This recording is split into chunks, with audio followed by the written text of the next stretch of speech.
Shalom, सबको जय मसीह की। एक अलग सा विषय लेकर के मैं आज आपके सामने आई हूँ। बहुत दिनों से मैंने वीडियो नहीं डाल पाए, कुछ डाले और वचन के बारे में कुछ प्रकाशनों के नहीं डाल पाए क्योंकि हम यहाँ से दिल्ली गए हुए थे और वहाँ पर मुझे इतना समय नहीं मिला क्योंकि अपना रूटीन चेकअप के लिए लेकिन परमेश्वर का धन्यवाद हो, सब कुछ ठीक है और उसके नाम को महिमा मिले। तो आज का विषय जो मैंने चुना है वो है जन्मदिन के बारे में। जन्मदिन क्या लोग बहुत आज से मनाते हैं, कोई कोई लोग जन्मदिन नहीं मनाते हैं, केक काटना भी बुरा मानते हैं और उनको लगता है कि नहीं मनाना चाहिए, ये बिब्लिकल नहीं है, मसीह लोगों को नहीं करना चाहिए ऐसा वाला सेलिब्रेशन। जन्मदिन मतलब क्या है, हम तो एक साल और अधिक मृत्यु के करीब जा रहे हैं, तो इसमें कौन सा सेलिब्रेशन। इस तरह से अनेक अनेक विभिन्न धारणाओं के साथ लोगों के मत हैं। तो मैं आपको इस विषय पर थोड़ा सा प्रकाशन लेकर के आई हूँ कि एक छोटा सा सवाल फिर एक बार करूँगी। क्या हम जो जन्मदिन मनाते हैं, हम सभी मनाते हैं, हर जाति हर कौम के लोग मनाते हैं, क्या यह बिब्लिकल है? खासकर मसीह समाज के लोगों से क्या यह बिब्लिकल है?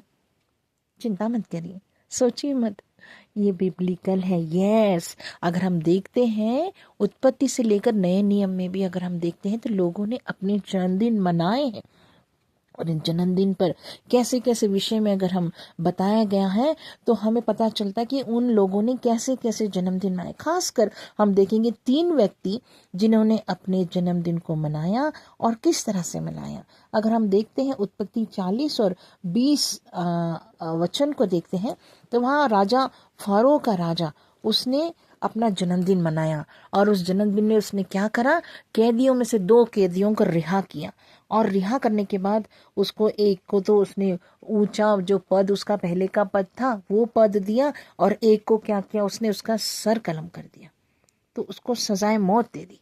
तो ये देखिए क्या अच्छी बात थी। क्या खुशी है तो खुशी मनाइए।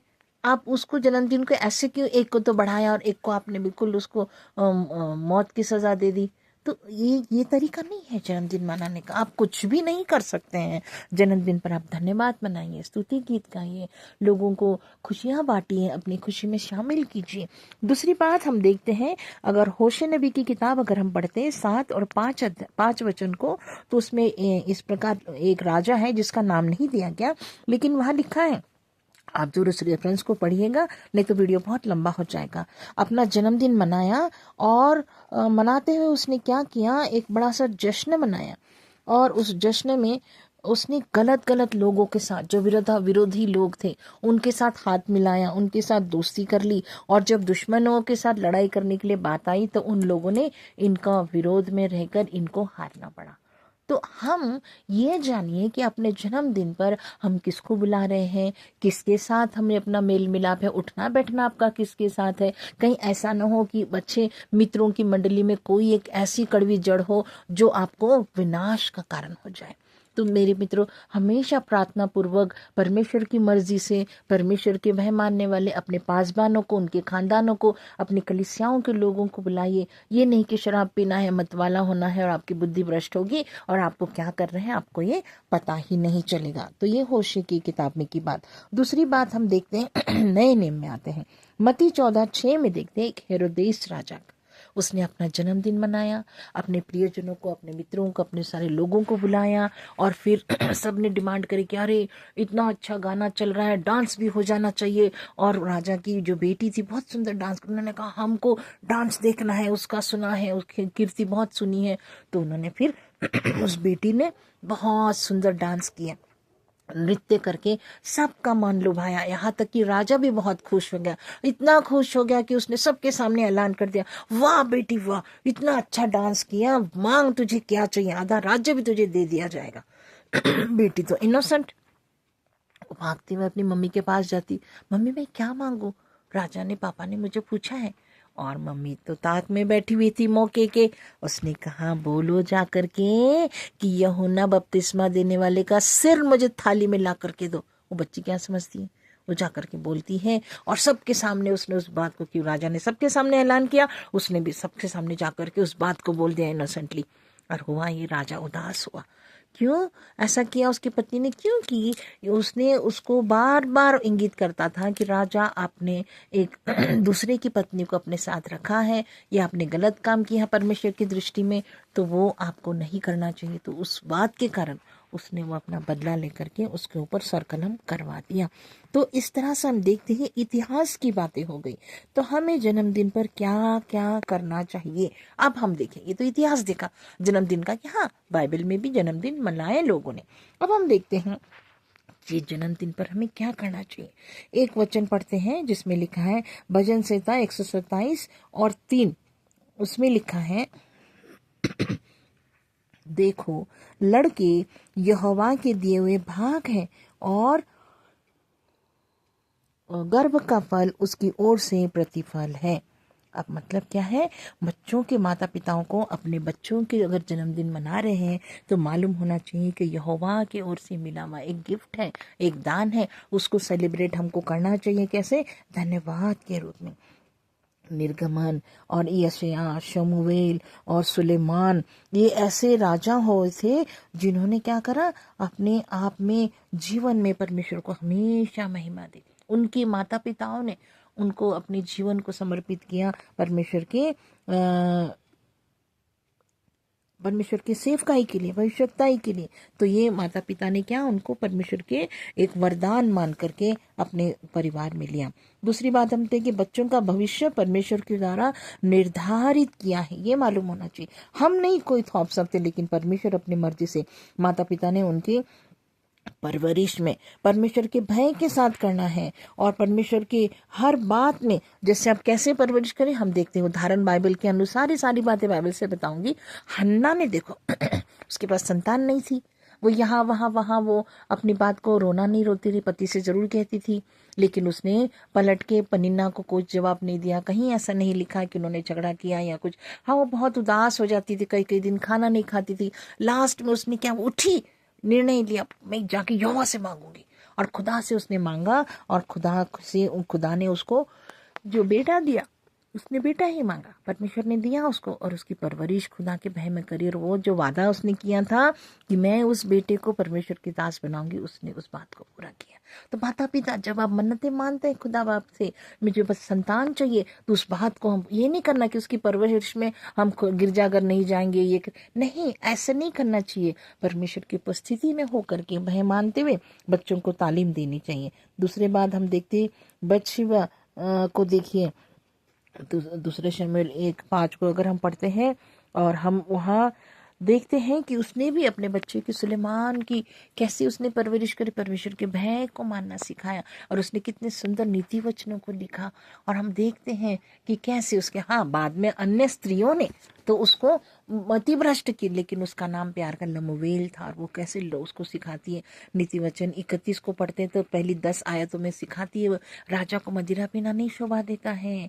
और फिर एक भली स्त्री के बारे में वो बताती है। तो इतना अच्छा हमें एक तालीम देने वाली माँ है, जो पहली शिक्षक जो होती है उसके अनुसार। अगर हम और पढ़ते हैं दूसरे तिमोथी 1:5 में 15 में, अगर हम पढ़ते 5 में, तो हमें पता चलता जो तिमुथुस था उसके लिए लिखा गया कि उसका विश्वास इतना उम्दा विश्वास था।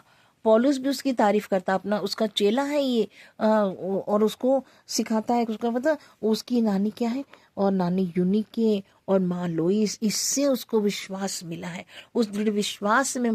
तो हम अपने बच्चों को मसीहत की तालीम अपने माता पिता दे सकते। परवरिश करने का जिम्मा जो माता पिताओं का है। तो हमें चाहिए कि हम अपने बच्चों को परमेश्वर के भय में और धन्यवाद के साथ उनको परमेश्वर का एक गिफ्ट मानते उनकी परवरिश करें। उनके जन्मदिन पे ज़रूर सेलिब्रेट करें, और उनको बताएं कि आप परमेश्वर की संतान हैं। आपका अधिकार, आपका जीवन पे सारे निर्णय परमेश्वर की प्रार्थना पूर्वक आपने कर, अपना जीवन में परमेश्वर को प्रथम स्थान देना है, ये सब आपको सिखाना है। अब हम देखते हैं कुछ ऐसे लोग भी थे, जो ऐसे माता पिता जो एक बैड एग्जाम्पल रहे। और ऐसे देखते हैं एली याजक था, लेकिन अपने बच्चों को मना नहीं कर सकता। उसके बच्चे, लिखा है एली के बच्चे लुच्चे थे। कैन यू इमेजिन, एक याजक के बच्चे, वो कभी उसकी तालीम में नहीं, ताबे में नहीं रहे। उसने व्यवस्था तो सारे लोगों को पढ़ाई, लेकिन अपने घर में ध्यान नहीं दिया। तो मेरे प्रियो, आप व्यस्त मत हो जाइए अपने कामों में, काम काजों में, और ऐसा मत करिए कि चलो आज सो जाते हैं, थक गए, प्रार्थना नहीं। नियम से आपको परमेश्वर के भय में और परवरिश में उनके वचन पढ़ना, प्रार्थना करना, बच्चों को सिखाना है कि चाहे कुछ हो जाए हमें परमेश्वर की उपस्थिति में आना नहीं भूलना है। हम ये मसीह हैं, हम तो मसीह हैं, तो मसीह से लिप्टेड हैं। फिर हम दाऊद को देखते हैं, सैमुअल के दाऊद ने भी क्या, सुलेमान जब अंतिम के समय में क्या बिगड़ गया, अनेक पत्नियां, 1000 पत्नियां थी, मतलब 700 रानी और 300 रानी, 700 उसकी क्या थी, रखीली। तो इसमें जब हम देखते हैं तो उसने कोई और अन्य जातियों की तरफ उसका मुंह मोड़ लिया उन्होंने। लेकिन राजा, कहीं नहीं लिखा कि राजा दाऊद ने बुलाकर उसको समझाया, उसकी काउंसलिंग करी या बताया कि बेटा ये गलत बात है ना। लेकिन क्योंकि वो उसका तो मन्नतों का पुत्र था, वो पहला बेटा तो जो गुजर जाता उसके लिए उपवास प्रार्थना करो। ये जो उसका सुलेमान बेटा हुआ जिसको परमेश्वर ने बुद्धि थी और वो उस बुद्धि का उसमें न्याय करने के लिए उपयोग तो किया, फिर बाद में धीरे धीरे परमेश्वर से दूर होता गया। जिसने जिस पत्नी ने जैसा कहा उस प्रेम में पढ़कर फिर जब वो लिखता है क्या सबोपदेशक में, सब कुछ व्यर्थ व्यर्थ। अरे परमेश्वर को मानने वाले लोगों के लिए कोई व्यर्थ बात में से हमेशा अच्छी बात निकलेगी। लेकिन वो दाऊद भी उसको कोई ठीक नहीं करने पा रहा। अब सामुएल जो इतना बड़ा इजरायलियों का भविष्यवक्ता था, नबी था, लिखा है उसके जो 2 बेटे थे, जोएल और अबीजह करके नाम के थे, वो भी जो वेदी पर दिया जाता था उसको खा लेते थे। जो स्त्रियां दान या कुछ चढ़ाने आती थी उनके साथ गलत काम करते थे। तो ये शमूएल भी अपने बच्चों को सही शिक्षा नहीं दे पाया। तो मेरे प्रियो, आप प्रभु के दास हैं, आप प्रभु के भय मानने वाले हैं, तो ये सोच के मत चलिए कि मैं प्रभु का काम कर रहा है, प्रभु मेरा परिवार संभाल लेगा, मेरे बच्चों को देख लेगा। नहीं, आपको एक जिम्मेदार प्रबंधक आप परिवार के हैं। लिखा है जो व्यक्ति अपने परिवार का प्रबंध ठीक से नहीं कर सकता वो मेरी सेवकाई के अयोग्य है। वचन में लिखा है, पढ़िएगा मेरे प्रियो। आप कुछ भी जॉब क्यों ना करते हो, आप 24/7 घर से दूर, लेकिन जब भी आप घर में मिले परमेश्वर की संगति करना ना भूले। परमेश्वर को प्राथमिकता दीजिए, बच्चों को परवरिश में परमेश्वर का योगदान, परमेश्वर की सहायता के साथ ही बच्चों के साथ अपना व्यवहार सीखे। तीसरी बात हम देखते हैं, परमेश्वर बच्चों से क्या करता है, प्रेम करता है। उसने क्या लिखा, बालकों को मेरे पास आने दो, है ना। तो हमें जन्मदिन पर क्या करना चाहिए कि ये धन्यवाद का विषय है कि प्रभु ने मेरे जीवन में सुंदर बच्चे दिए। अगर हम पढ़ते हैं भजन संहिता 107 और 8 को, अगर हम पढ़ते हैं 107 और 8, उसमें भजन मैं पढ़ती हूँ आपके लिए। बहुत सुंदर आयतें वचनों को साथ अगर हम पढ़ते हैं तो हमें पता चलता है कि लोग यहोवा की करुणा के कारण और उन आश्चर्य कर्मों के कारण जो वह मनुष्य के लिए करता है उसका धन्यवाद करें। यस, बर्थडे मनाना मतलब धन्यवाद करना है। एक सुंदर बालक, एक बच्चा हमारे घर में दिया है परमेश्वर ने, उसके प्रति धन्यवाद करना है, क्योंकि परमेश्वर ने हमको क्या महिमा करने के लिए, धन्यवाद करने के लिए बनाया, रचा और सृजा कि हम उसकी महिमा करें। आइज़िया 43:7 वर्ष में कहता है हमारी निर्मित ही, हमारे घड़ा ही परमेश्वर ने हमें रचा और बनाया, इसीलिए कि हम, हमारे परिवार, हमारे बच्चे, हम जन्मदिन के द्वारा क्या करें, केवल हमें आनंद ही नहीं, परमेश्वर की महिमा होनी चाहिए बर्थडे पार्टीज में। और हमारे जीवन के लिए जो योजनाएं परमेश्वर बनाता है वो हमेशा कुशल की होती है। यिर्मयाह 29:11 में लेकिन जो कल्पना है वो तुम्हारे लिए करता है, वो हानि की नहीं लेकिन कुशल की है, और भविष्य भी परमेश्वर के हाथ में होता है। तो बच्चों को ये सिखाना है कि हमारे लिए परमेश्वर योजना बनाता है, उस योजना को हमें जानना है, प्रार्थना पूर्वक उसके साथ जीवन बिताकर। सुरक्षा के लिए भी परमेश्वर का धन्यवाद करना है कि परमेश्वर ने हमें ये जीवन दिया, जीवन में सिद्ध करने के लिए योजनाएं दी हैं। परमेश्वर हमारा जीवन का सुरक्षा भी करता है। तो वो क्या है, भजन 121 की पढ़िएगा।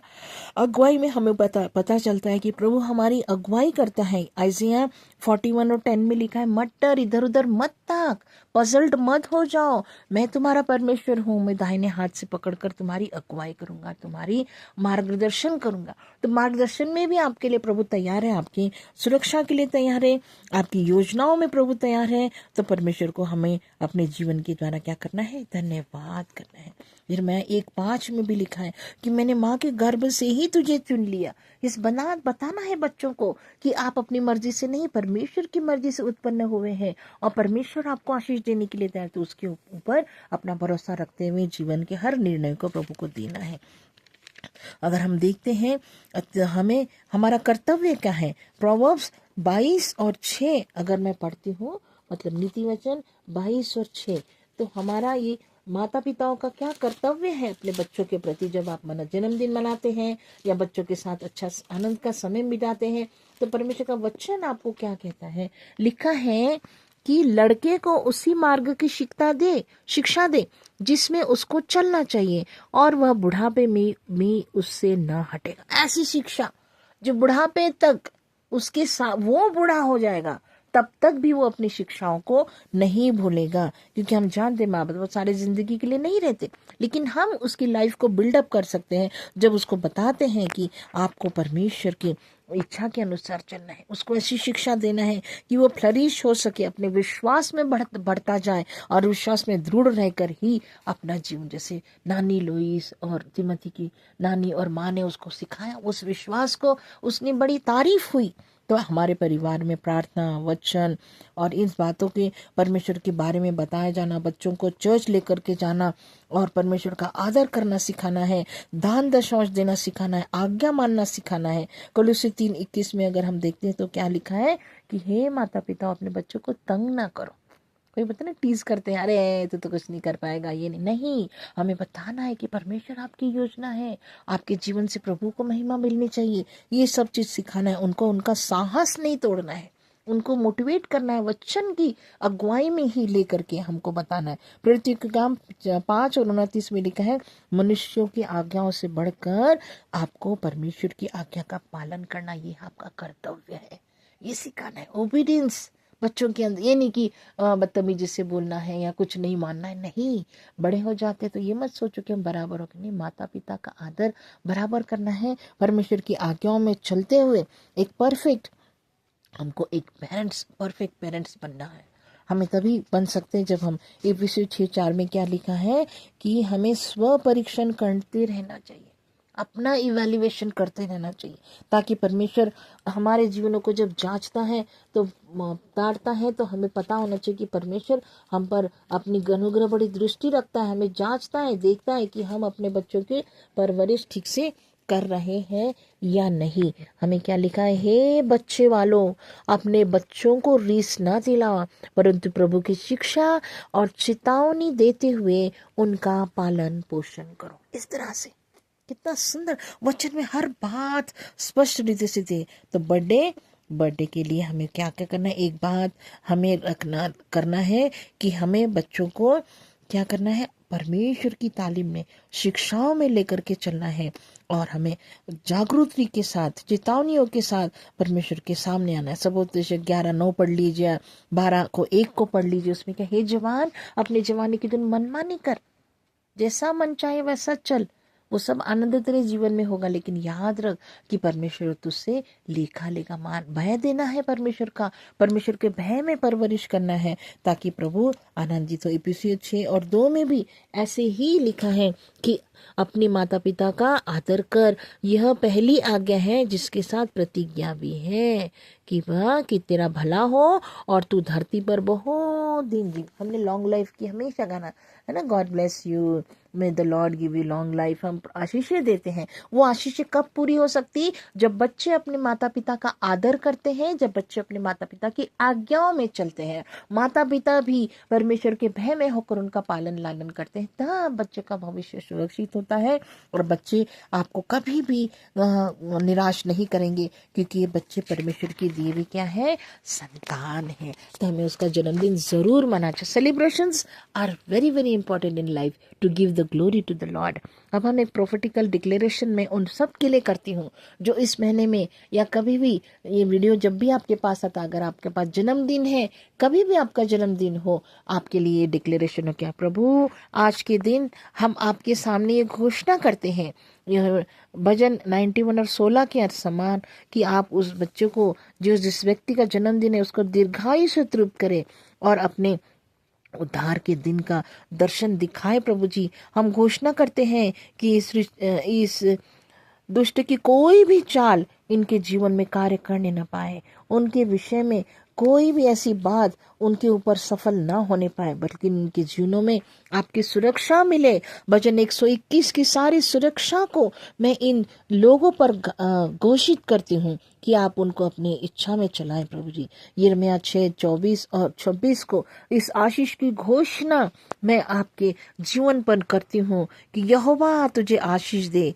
तेरी रक्षा करे, यहोवा तुझ पर अपने मुख का प्रकाश चमकाए और तुझ पर अनुग्रह करे, यहोवा अपना मुख तेरी ओर करे और तुझे शांति दे। आमीन, आमीन, आमीन। प्रत्येक जन अपने बच्चों के लिए आशीष को बोलिए, आशीष वचनों को बोलिए कि परमेश्वर आपका आना जाना सुरक्षित करे, आपको हर बात में आपकी उन्नति करें, आपके संतान के प्रति जो आपके ड्रीम्स है वो जरूर पूरे हो। प्रभु आपके अपनी इच्छा आप पर जाहिर करे और यहोवा आपका रक्षक हो, वो दाहिने और आपकी आड़ हो करके आपके साथ चले, आपके परिवार को आशीषित करे, आपके जन्मदिन को आशीषित करे। अनेक ऐसे नए नए जन्मदिन आप देखते रहें, प्रभु का धन्यवाद करते रहें, आपके जीवनों से प्रभु को महिमा करे, महिमा मिले।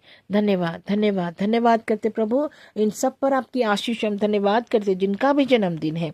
जो विश्वास जो नानी लोइस और तेरी माता यूनिकी में था, ऐसे ही हमें विश्वास है कि प्रभु ऐसे ही उम्दा विश्वास माता पिता दादा दादी जो भी है उनके द्वारा इन बच्चों पर और हर एक उस व्यक्ति पर जो अपने जन्मदिन को मनाता है आप जाहिर हो, और उनके जीवनों से प्रभु जी ये नया वर्ष नया जीवन आप जोड़ रहे हैं, उसके द्वारा आपके जीवनों अपने जीवनों से आपको धन्यवाद देने वाले हो सके, आपकी महिमा करने वाले हो सके, आपके भय में सुरक्षा में चले और हर बात में परमेश्वर की मर्जी और योजना पूरे करते जाए। प्रभु आपको आशीष दे, आपका जन्मदिन मुबारक हो और ऐसे अधिक और अनेक जन्मदिन आप देखें और प्रभु के आशीषों में चलते रहें, बढ़ते रहें, आपको आशीष मिले।